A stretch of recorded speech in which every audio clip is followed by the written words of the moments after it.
ኮሜንታተሮች ገለጹ።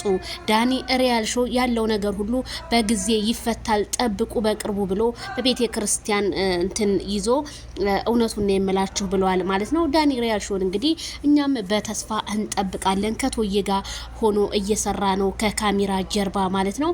ያሉት ነገሮች በቅርብ ቀን እንደሚፈቱ ነው እንግዲህ እየሰማን ያለ ነው። ዳኒ ሪያል ሾውን በቲክቶክ አላስቀምጥ ብለውት እየሰደቡትና 666 እያሉት 666 ደግሞ ምንድነው እናንተ ሰዎች እያለ ሙድ እየያዘባቸው ይገኛል። በዛ ላይ ደግሞ እንግዲህ ሩታ ያው ስሟ ደመቁ መሆኑን ዛሬ ሰማው። ደመቀች ደመቁ እያለ ዳንዬ እንግዲህ የሳሳቀ ይገኛል ማለት ነው።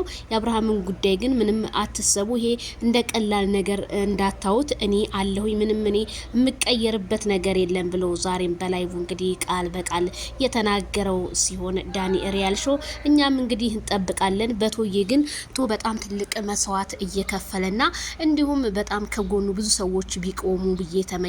እንደዚህ አይነት መልካም ጀግና ወንድ እኔ አይቼም ሰምቼም አላቅም። እንግዲህ ራሱን አሳልፎ ነው የሰጠው። የእናት ልጅ አሳልፎ ወደ ሚዲያ ነው እንጂ የሰጠው ለወንድሙ ልጣርለት አላለም። ከኤፍሬም ምንድነው የምንማረው ስል እኔም ከዚህ ፎቶውን አንጡና ድግምቱን እፈታለታለሁ ብሏል ጠንቋዩ ማለት ነው። አብርሃም ለካ በሰላም አይደለም እንደዚህ ፍዝዝ ያለው።